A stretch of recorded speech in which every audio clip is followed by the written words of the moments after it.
E eu quero convidar você a acompanhar o texto da Palavra de Deus. Ele estará projetado também nas telas, em Atos capítulo 20, versículo 25. Mas antes de lermos o texto, eu gostaria de marcar alguns pontos. A palavra que eu vou dedicar nesta manhã, ela tem um endereço mais objetivo, que é a vida do nosso irmão Eduardo, que será ordenado presbítero. E então é uma palavra voltada a este momento, mas que naturalmente ela tem a ver comigo e contigo, ela tem a ver com você. Por quê? Eu disse isso exatamente na quinta-feira, quando eu pregava na ordenação do pastor Policarpo. Nós, protestantes, nós não temos sacerdote. O pastor não é um sacerdote. Não no sentido religioso, em que se concebe a figura de um sacerdote, que é um mediador, que é um intermediário. No protestantismo, nós não temos sacerdotes. Nós temos acesso a Deus por intermédio de Jesus Cristo, o eterno sumo sacerdote. E entramos na presença de Deus pelo novo e vivo caminho, como diz o texto de Hebreus. Portanto, é conversa fiada que você ouve por aí, quando as pessoas dizem que você está debaixo da minha cobertura espiritual. Sabe, esse papo de líderes religiosos, presunçosos, que adoram colocar-se no lugar de estarem numa posição espiritual acima das pessoas, como se eles estivessem mais perto de Deus ou num nível acima dos demais. Nós, pastores presbiterianos especialmente, compreendemos que o nosso lugar é um lugar que se difere do seu por uma questão do dom e do ministério que Deus investiu sobre a nossa vida. E isso é uma especificidade, mas não é uma especialidade. Não nos torna especiais, ainda que seja um ministério específico. Como o texto bíblico diz, que a uns Deus levantou apóstolos, outros profetas, a outros mestres, e a cada um Deus deu um lugar no corpo, para que pela harmonia de todos os membros, o corpo cresça e seja edificado. Portanto, este é o meu papel aqui. Eu só estou neste lugar, e aliás, só estou com esse terno, com esta gravata, porque hoje é a ordenação do presbítero. A irmã chegou na porta e falou assim: o que tem de especial? O pastor está de terno. Porque senão eu estaria vestido igualzinho a você, de camiseta, calça jeans, como normalmente eu venho. E eu só estou neste lugar aqui, que eu até de forma distraída, agora há pouco disse altar, mas isso aqui não é um altar, isso aqui é um palco. Porque isso aqui não é um templo. E nós não temos um altar para oferecer sacrifícios. Isso aqui é um palco que esteticamente me coloca ao nível do olhar de todos vocês. Queria eu poder estarmos apenas sentados juntos no mesmo nível e todos simplesmente compartilhando deste momento, mas a dimensão com que a comunidade cresce, nós precisamos aqui de um microfone, de um palco, enfim, para que eu possa falar e vocês possam acessar visualmente e auditivamente. Mas o que eu quero dizer, na verdade, é que cada um de vocês, segundo o ensino dos reformadores, é um sacerdote. E essa é uma das doutrinas do protestantismo histórico, o sacerdócio universal de todos os santos. onde os reformadores ensinam que você, na sua profissão, onde você está, onde você exerce o seu trabalho, o seu talento, a sua formação, a sua qualificação, seja no meio religioso ou no meio secular, porque essa é uma outra divisão que não faz nenhum sentido. A gente acreditar que existe um ambiente que a gente chama de sagrado e um ambiente que a gente chama de profano. Essa é uma construção da religião também, e que não tem a ver com o Evangelho. Jesus ensina a samaritana que a presença de Deus não tem a ver com o templo, não tem a ver com os montes de Samaria, mas tem a ver com qualquer lugar onde alguém adore ao Senhor em espírito e em verdade.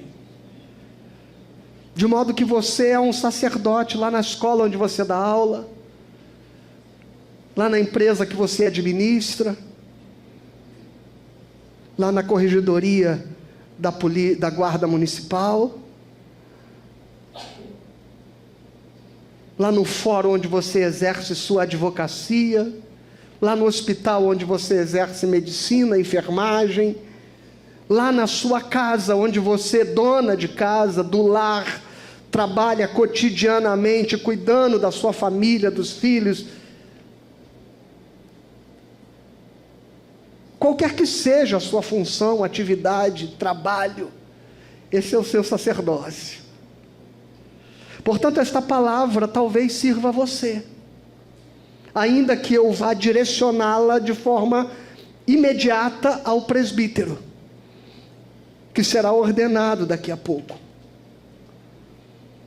Então fique atento e prepare o seu coração para que você não acredite que esta é uma fala que se destina apenas a ele. Não, esta é uma fala que o Espírito Santo quer trazer para o seu coração, e que você deve aplicar no seu sacerdócio, no seu ministério, onde quer que você esteja, qual seja a função que você exerce, o lugar que você ocupe na sociedade. Ali onde você está, você deve ser instrumento de Deus.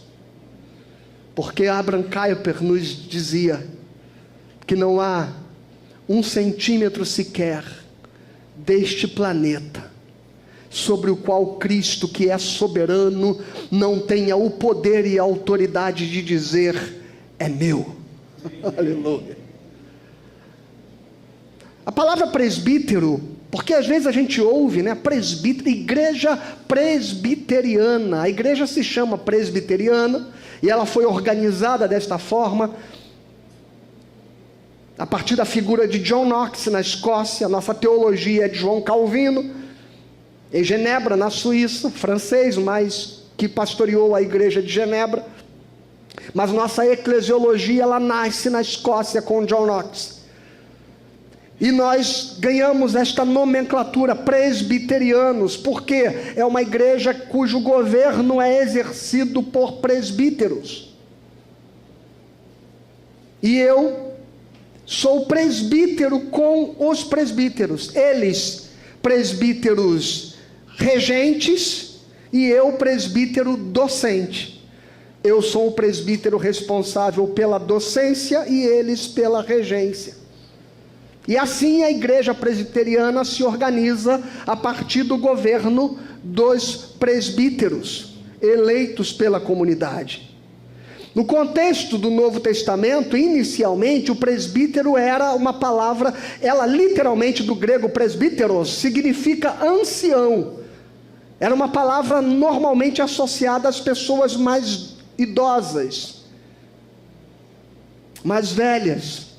Porque, de um modo geral, a igreja nasce como comunidade a partir dos lares, a partir das igrejas domésticas.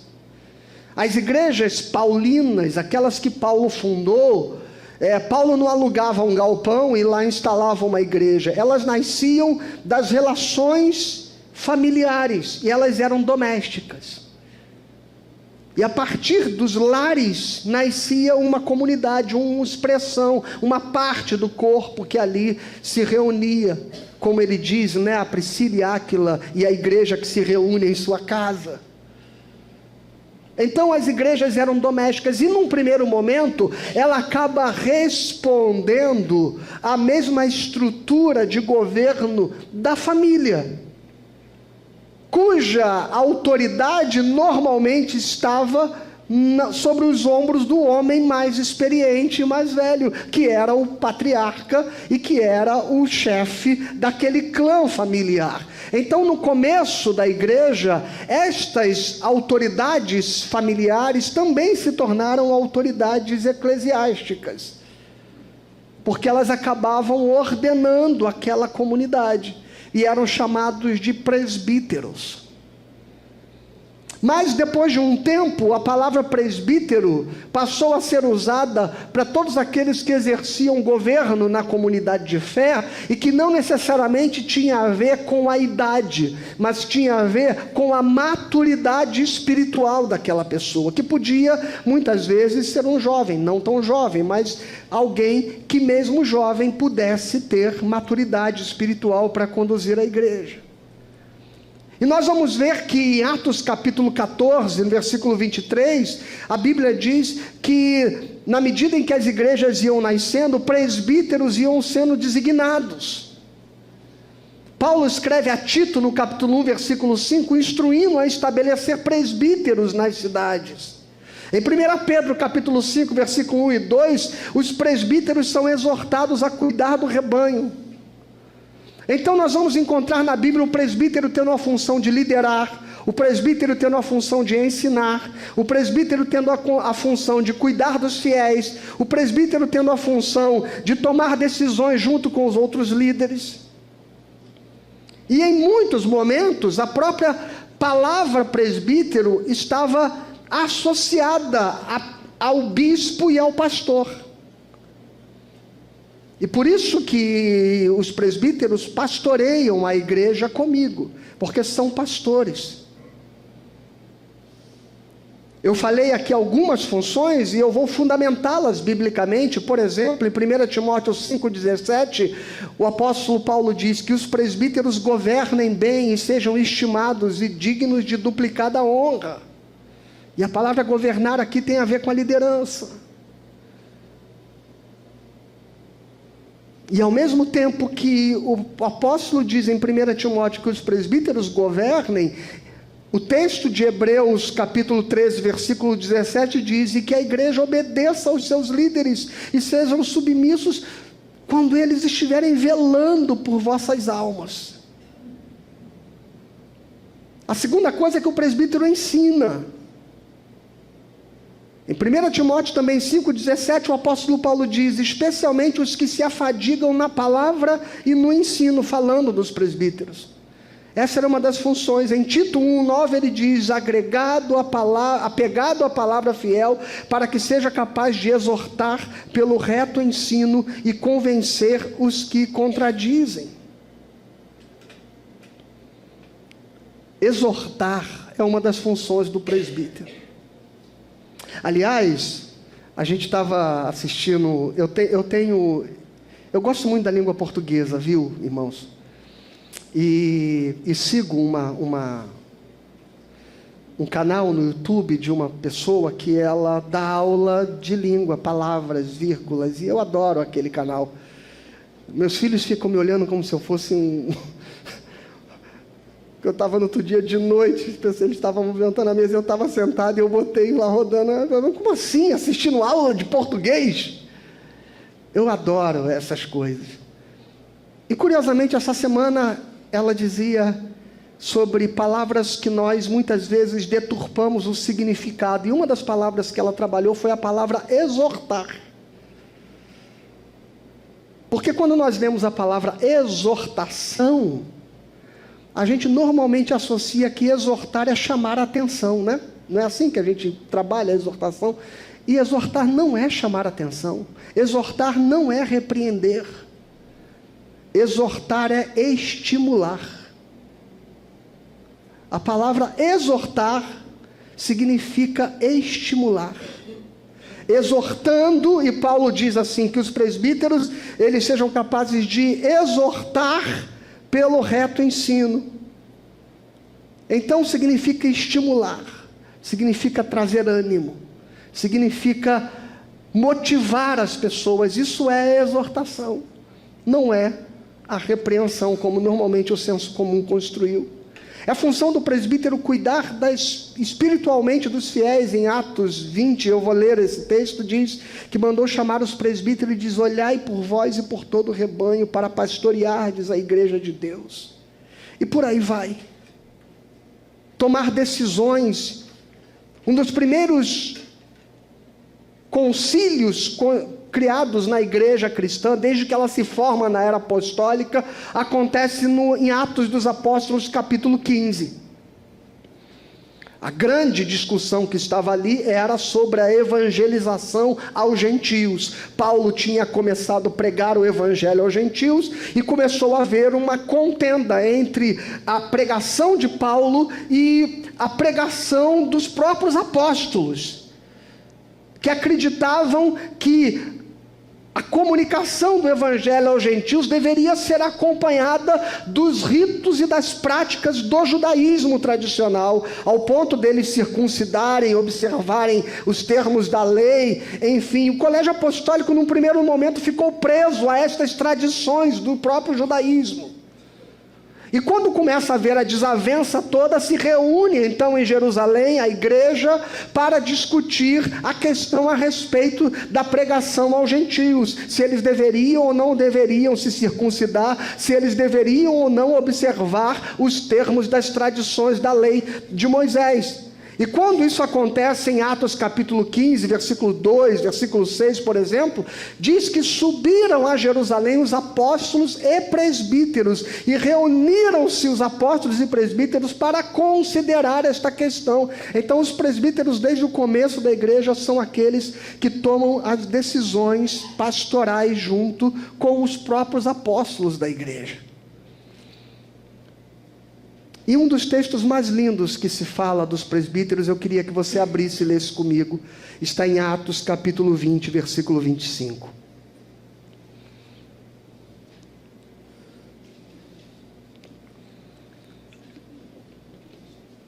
Paulo está caminhando para aquilo que ele acredita ser o momento crucial da sua jornada. E ele diz assim: agora eu sei que todos vocês, em cujo meio passei pregando o reino, não mais verão o meu rosto. Portanto, no dia de hoje, eu testifico diante de vocês que estou limpo do sangue de todos, porque jamais deixei de lhes anunciar todo o plano de Deus. Cuidem de vocês mesmos e de todo o rebanho, no qual o Espírito Santo os colocou como bispos, para pastorearem a igreja de Deus. Vamos fazer o seguinte, vamos ler o texto todo, porque eu acho que eu pulei para economizar, mas vamos lá, vamos ao versículo 20, vamos desde o 20. Atos capítulo 20, versículo 20. Deixa eu botar meu óculos aqui, porque eu vou ler agora no texto menor.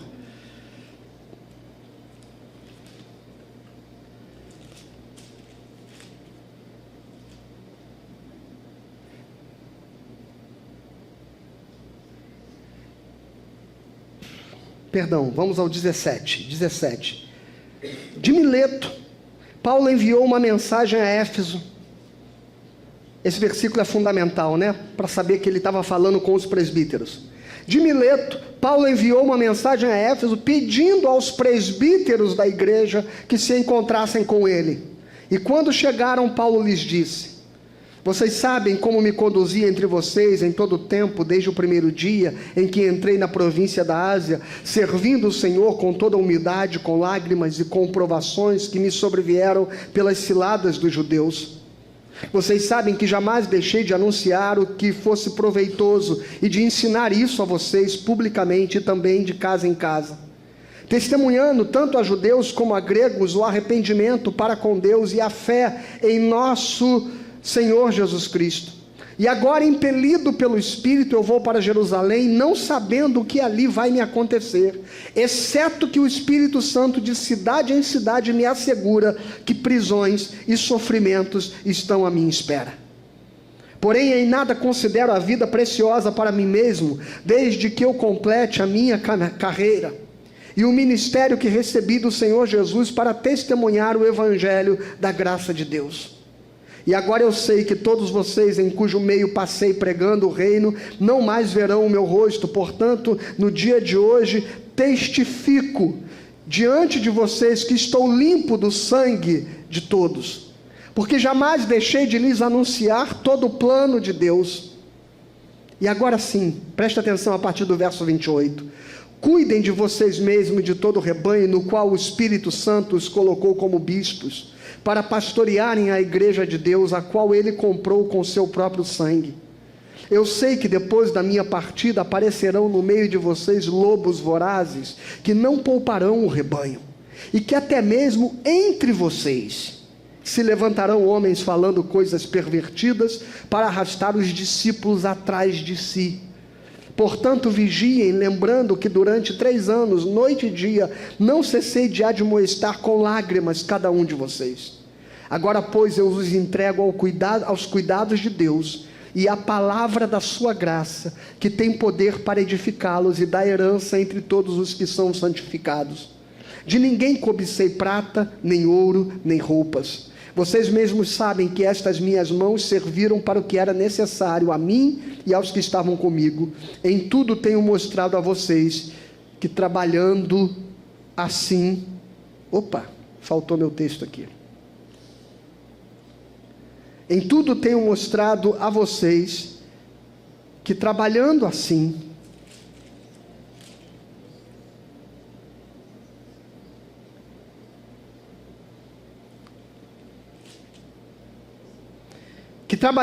é preciso socorrer os necessitados e lembrar das palavras do próprio Senhor Jesus. Mais bem-aventurado é dar do que receber. Então eu queria destacar algumas coisas aqui. O discurso de Paulo aos presbíteros, irmãos, é uma das passagens mais densas do Novo Testamento. Ela é pastoral e é sobre liderança espiritual. E Paulo não se ocupa em ensinar aos presbíteros técnicas de gestão eclesiásticas, modelos de crescimento de igreja, estratégias administrativas. O que Paulo está fazendo aqui é dividindo o seu coração apostólico e revelando um padrão divino para aqueles que servem e que se disponibilizam para o serviço ao reino de Deus. E num tempo onde lideranças religiosas são muitas vezes confundidas com status, com poder, e que buscam ter influência, cada vez mais, nós temos visto líderes religiosos buscando lugar de influência, especialmente política. Paulo apresenta um modelo radicalmente diferente. Paulo apresenta que o presbítero deve ser um homem de vigilância, serviço, humildade, fidelidade e graça. E ele faz isso em alguns termos que eu quero destacar aqui, a você, Eduardo, e a vocês, igreja do Senhor Jesus Cristo. O presbítero, enquanto presbítero, e você, enquanto profissional de qualquer área, o texto diz, cuidem, verso 28, cuidem de vocês mesmos e de todo o rebanho. Veja, cuidem de vocês mesmos e de todo o rebanho. A ordem é clara. Antes de cuidar do rebanho, o apóstolo diz, cuide de você mesmo. Quantas vezes nós gastamos a vida para cumprir e atender expectativas, para construir carreira, para desempenhar ministérios, e negligenciamos aquele que é o nosso principal ministério, que é a nossa família, que somos nós, que é a nossa saúde. E nos matamos e adoecemos para cumprir um papel social, para cumprir um papel religioso. E negligenciamos aquilo que é mais precioso e que torna você apto exatamente para ser um bom presbítero, um bom profissional. Que é você estar bem, que é você estar feliz, que é você estar saudável. Nada é mais importante do que isso.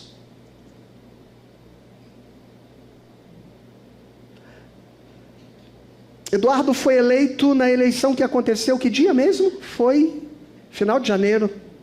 No último domingo de janeiro. No último domingo de janeiro aconteceu a eleição de presbítero. E nós estamos ordenando nosso irmão Eduardo apenas agora em abril. No meio deste período, Eduardo passou por um problema de saúde na família. Não é mais importante ordenar o presbítero do que cuidar da sua casa, da sua família, e ele se dedicar à sua mulher e seus filhos. Que o presbiterato espere. Que a igreja entenda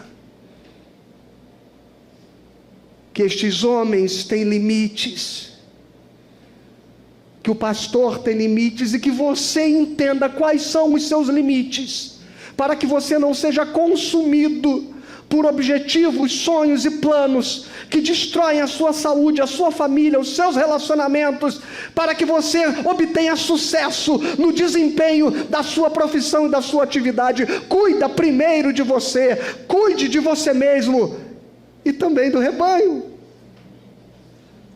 Viu, meu presbítero? O cuidado do presbítero começa no secreto, na sua comunhão com Deus, na sua vida devocional, na sua santidade, na construção do seu caráter. Stephen Kenneth, que durante muitos anos foi colunista da Veja, não sei se ainda é, não sei nem se está vivo, mas tem um texto dele chamado Ambição e Ética, onde ele diz que o grande problema desta geração é que nós temos ensinado aos nossos filhos a serem ambiciosos, a terem sonhos altos, e temos construído neles ambições e sonhos antes de formar neles a ética e o caráter. E quando a gente coloca as ambições, a ambição não é ruim, é bom ser ambicioso. É bom ter sonhos e metas e alvos que você queira conquistar. É bom ter planos e desejar coisas grandes para a sua vida. Nada disso é ruim. O problema é quando a ambição ela é construída antes da ética.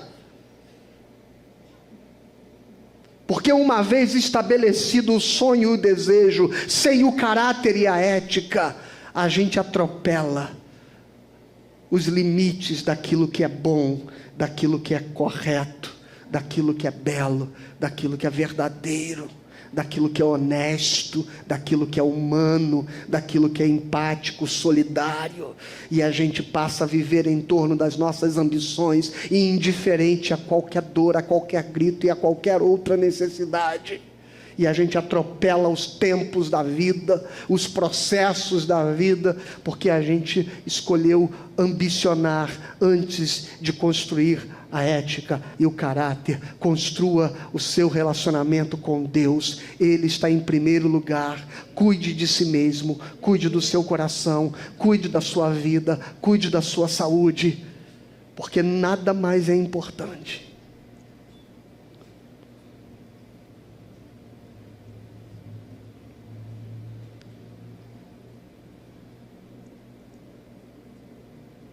As Escrituras dizem, em 1 Timóteo capítulo 3, que aquele que governa bem a sua casa está apto a governar a igreja. Isso não significa você ter uma família perfeita. Tem gente que olha para isso e diz assim: nossa, mas a Bíblia diz que, olha, e o filho do pastor, ele não está nem na igreja, e o filho do presbítero, e coisa e tal, como se tivesse a ver com ter uma família perfeita. Não, não significa isso. Significa você efetivamente ter o cuidado da sua família como uma coisa mais importante da sua vida. Não significa que tudo vai dar certo lá. Não significa que tudo vai ser perfeito lá. Mas significa que você está colocando as prioridades na ordem correta da sua vida.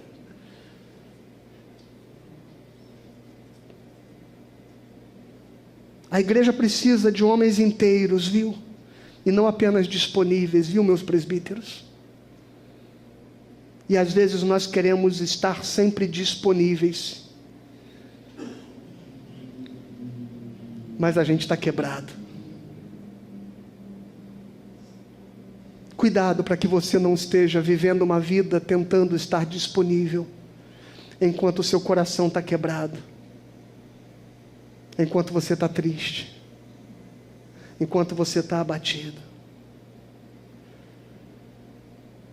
Fazendo as coisas funcionarem, fazendo o seu casamento funcionar, fazendo a estrutura funcionar, fazendo a igreja funcionar, enquanto você mesmo está infeliz, frustrado, cansado e no limite. Antes de cuidar do rebanho, presbítero, guarde o seu coração, pastoreie o seu coração e pastoreie a sua casa, em nome de Jesus. A segunda coisa que o apóstolo Paulo fala no texto, no verso 28, ele diz assim: para que vocês pastoreiem a igreja de Deus, a qual ele comprou com o seu próprio sangue. A igreja não é patrimônio humano. A igreja não pertence ao pastor, a igreja não pertence ao conselho, a igreja não pertence aos presbíteros, nem à tradição local. A igreja pertence ao Senhor.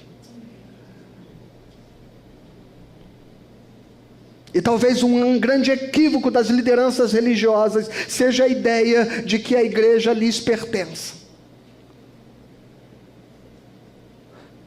Não só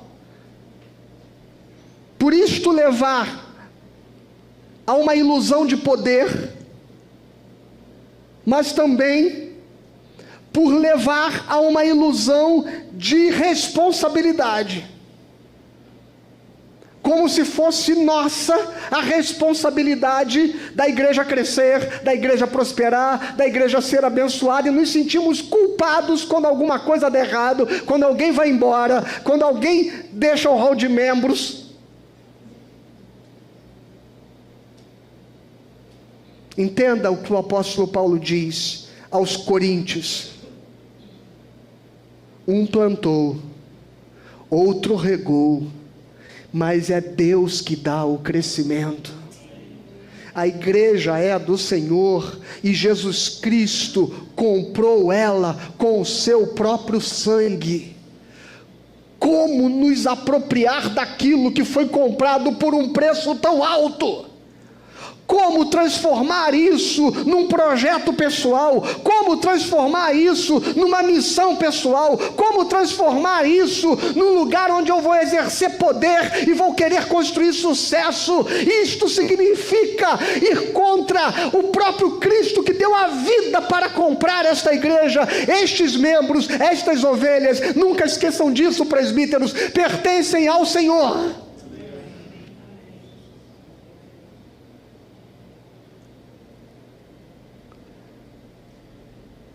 E talvez por isso Paulo lembre disso, logo depois de dizer: cuidem do rebanho. Cuidem do rebanho. Ele pertence a Deus, e foi selado pelo sangue do Senhor. Se Cristo comprou a igreja, ninguém pode tratá-la como extensão do seu ego, como extensão do seu projeto pessoal, como extensão ou como o seu território de influência.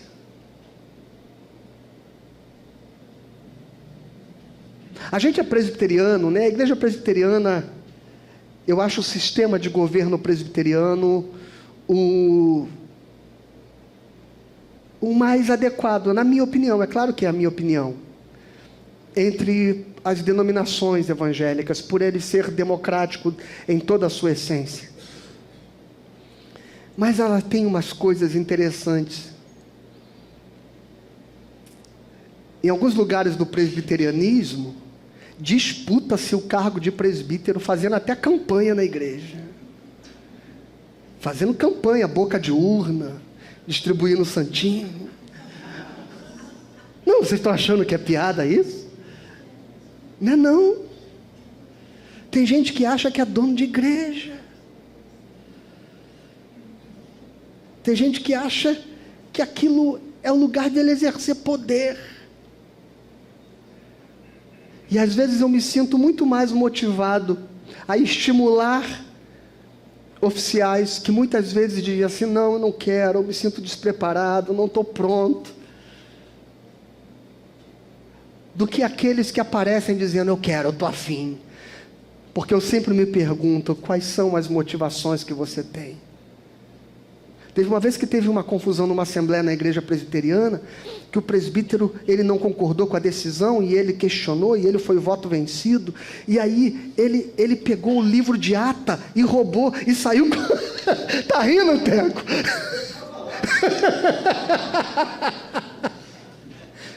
E saiu correndo com o livro de ata, e todo mundo correndo atrás, imagina a cena, gente. Histórias do presbiterianismo. A igreja pertence ao Senhor, e Ele a comprou com seu sangue. O presbítero é mordomo, não proprietário.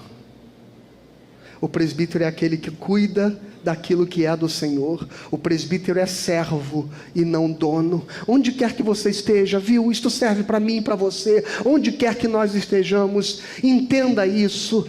Onde quer que você vive e exista, mesmo que você tenha cargo de poder, mesmo que você tenha cargo de influência, mesmo que você seja o dono, não importa qual seja a sua função, não importa qual seja a sua relevância, entenda que Deus nos chama como sacerdotes para o lugar de servir. Sirva. Sirva. Toda a liderança eclesiástica deve ser exercida com temor. A terceira coisa que Paulo diz, e aí nós já estamos no verso 29, quando ele diz, eu sei que depois da minha partida penetrarão lobos vorazes, que não pouparão o rebanho.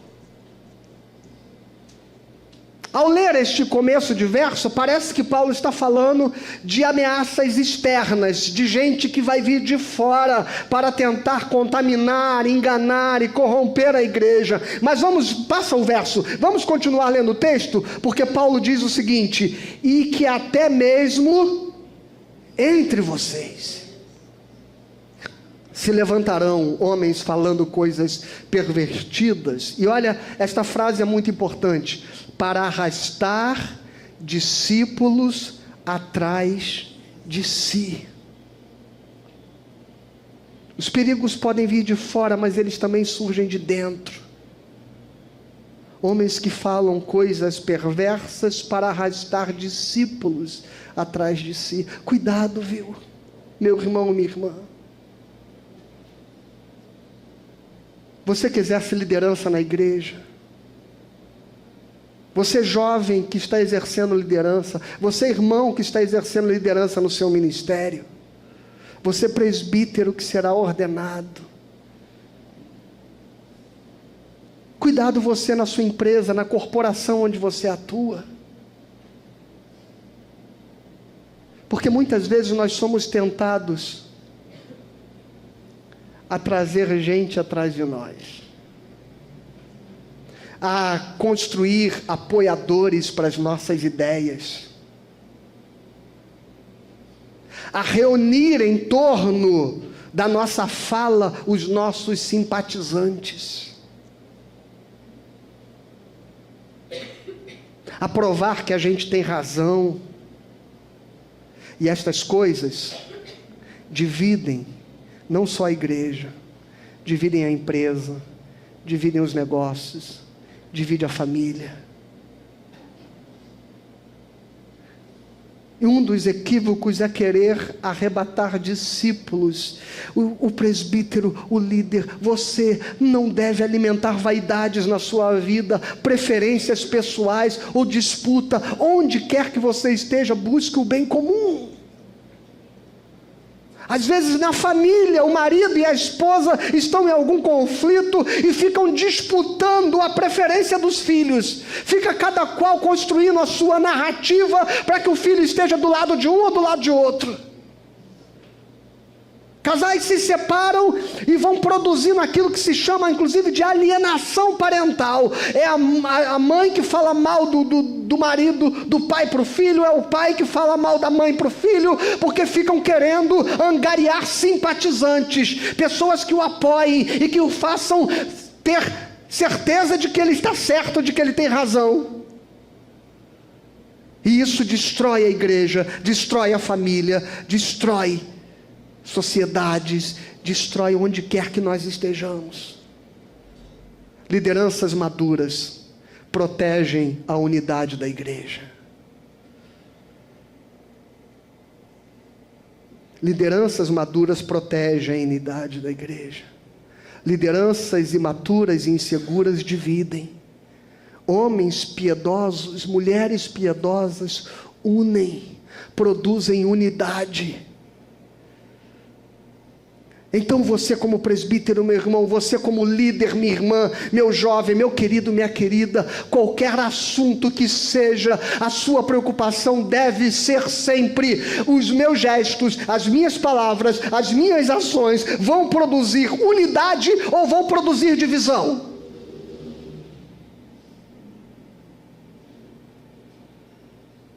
Paulo chama de lobos vorazes aqueles que produzem divisão. E isso não é cristão. O desejo de formar seguidores pessoais é incompatível com o ministério cristão. É incompatível com o ministério cristão. Enquanto presbítero, enquanto pastores que somos, o nosso objetivo é conduzir as pessoas a Cristo e não trazê-las a nós.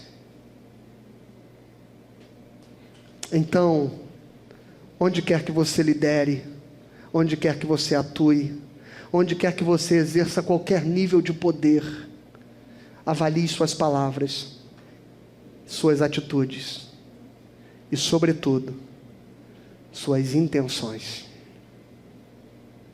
Qual é a sua intenção? Divisões normalmente nascem onde há um ego ferido ou uma ambição disfarçada. E no final a gente diz assim: eu não fiz por mal.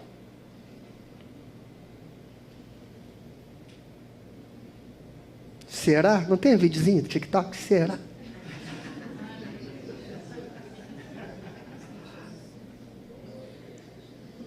Será? Quarta coisa, o presbítero deve edificar-se na palavra da graça. Você deve edificar-se na palavra da graça. E o apóstolo Paulo faz questão, ele não diz deve edificar-se na palavra, ele diz deve edificar-se na palavra da graça. Verso 32, coloca para mim, por favor. Que diz o seguinte: agora pois eu os entrego aos cuidados de Deus e à palavra da sua graça, que tem poder para edificá-los e dar herança entre todos os que são santificados. Não é qualquer palavra. Paulo não os entrega, como eu disse, a métodos. Paulo não os entrega a nenhum modelo de performance. Paulo não os entrega a experiências. Paulo não entrega discursos motivacionais. Paulo os entrega a palavra da graça. E não é qualquer palavra, é a mensagem da graça soberana de Deus em Jesus Cristo, a graça que salva, a graça que sustenta, a graça que transforma, que corrige, que muda, que liberta.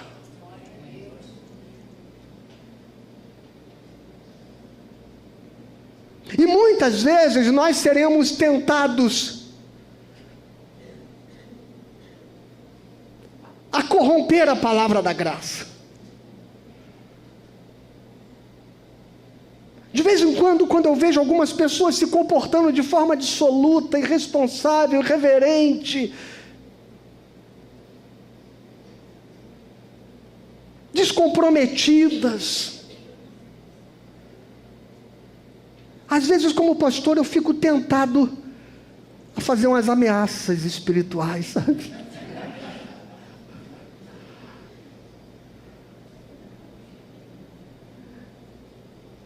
Mas o apóstolo me exorta e nos exorta: não abra mão da palavra da graça.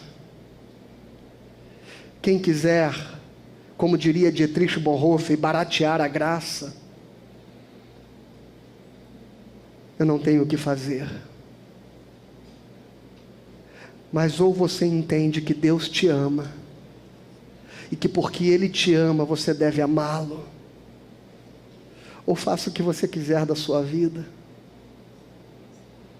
Porque se eu levar você a assumir qualquer compromisso ou comportamento, baseado em qualquer que seja o discurso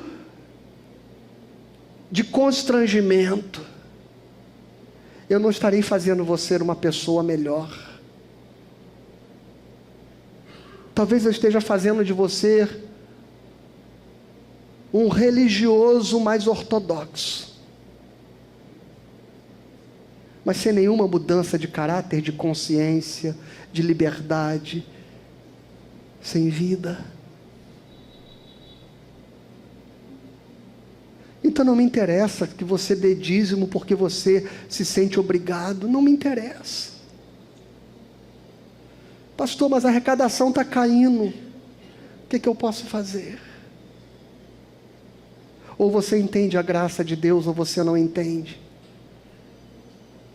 Eu não vou apelar para o medo, para as ameaças, para a culpa, e nem vou usar subterfúgios de fidelização para que você se sinta comprometido, aliançado.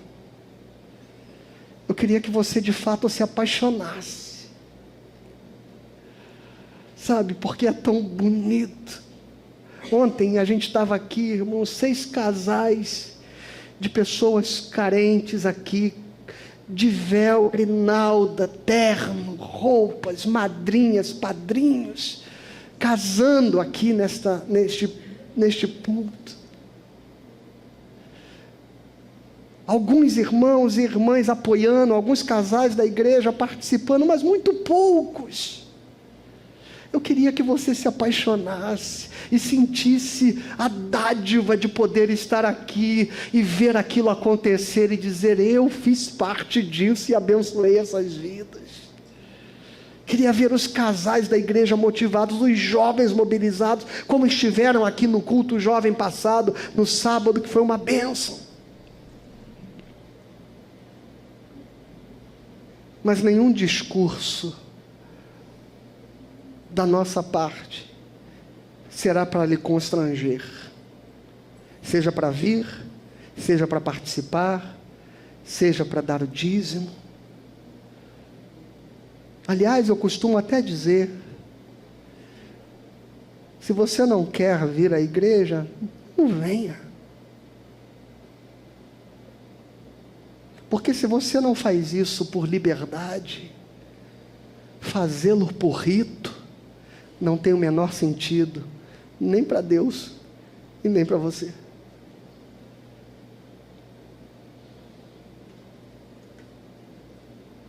A palavra da graça.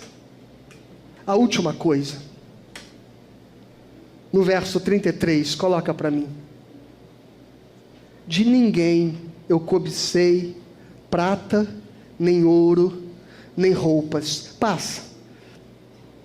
Continua, mais um. A última frase, lê comigo aqui, que está entre aspas aqui no final. Mais bem-aventurado é dar do que receber.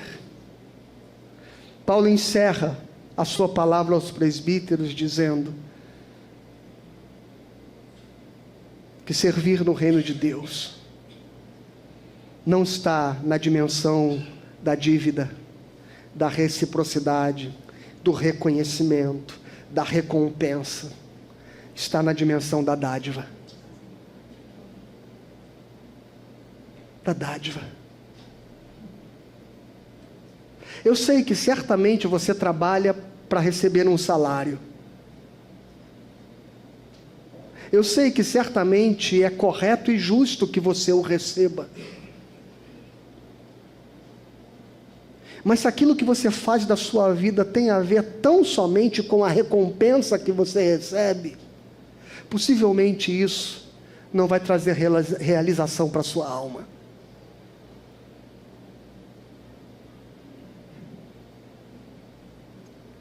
Bom é a gente saber que o que a gente faz tem significado. E que este significado não depende do quanto eu sou recompensado por isso. Mas o quanto de mim eu consigo ver emprestado, dedicado, interferindo e agindo em dada realidade. E saber que eu fui parte da construção de algo.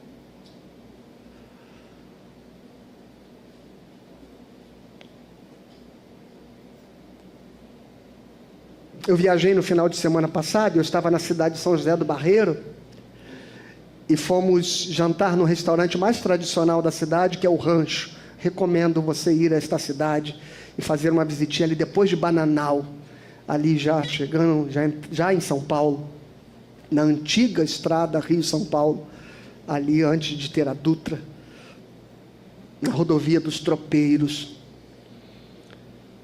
E a gente passou o final de semana lá, fomos de moto, eu e Margarete, e fomos jantar nesse restaurante, e eu queria saber sobre o café da manhã, e chamei a funcionária, que estava nos servindo, e eu disse assim, tem café? Que horas é o café da manhã? Ela diz assim, eu não sei se tem café da manhã não, eu trabalho aqui só de noite. Eu achei essa resposta muito interessante. Porque eu percebi o quanto ela não fazia parte daquilo que ela mesma vivia. O quanto não tinha nenhum sentimento de pertencimento. Talvez não por culpa dela. Talvez pelas próprias relações trabalhistas que vão se construindo. Certa vez alguém foi à NASA e tinha um moço passando pano no chão. E a pessoa perguntou, o que você faz aqui na NASA? E ele diz assim, eu estou trabalhando na expedição para lançar a próxima nave Apollo, na época da Apollo. E ele estava passando pano no chão. Em dada ocasião, perguntaram para alguém que trabalhava numa construção, dizendo, o que você faz aqui nesta obra? E ele diz assim, eu assento tijolos. E perguntaram para quem estava do lado dele, e você faz o quê? Ele diz assim, eu estou construindo uma catedral.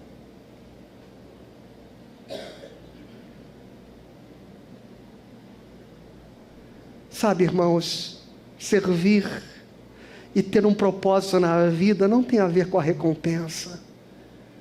Tem a ver com o que você entende do quanto o seu trabalho, o seu esforço está transformando alguma realidade.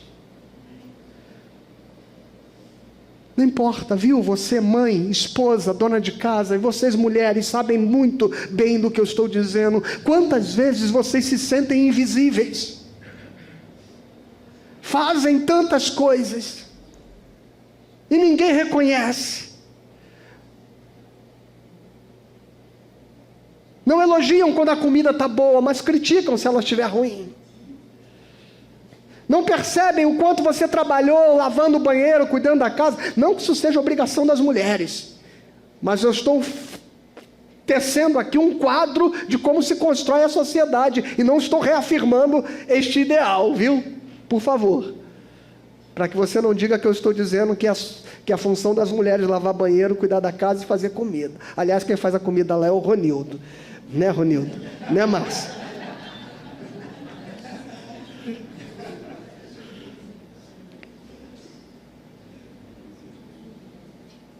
E vocês se sentem invisíveis.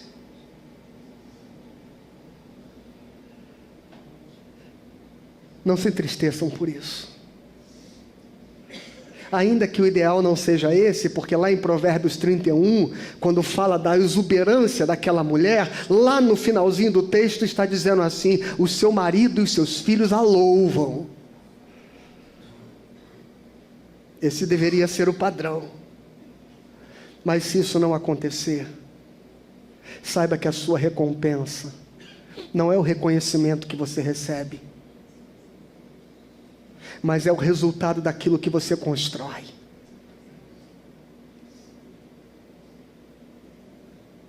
Quando seus filhos querem levar os amigos deles para a sua casa, em vez de eles irem para a casa de alguém, sem palavras eles estão dizendo: porque a minha casa é um lugar acolhedor, onde eu quero que as pessoas estejam,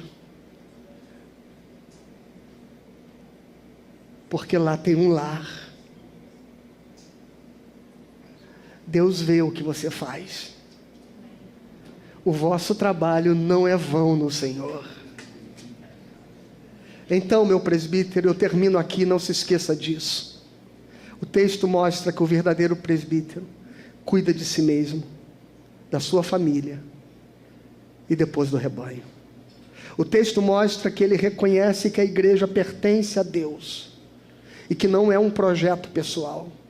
E o texto mostra que o presbítero protege a unidade da igreja e que ele se alimenta da palavra da graça. Esse é o padrão apostólico, e que ele serve sem interesses pessoais. Não queira ser reconhecido, apenas sirva. E que Deus abençoe a sua vida. E que Deus abençoe a sua vida, meu irmão, minha irmã.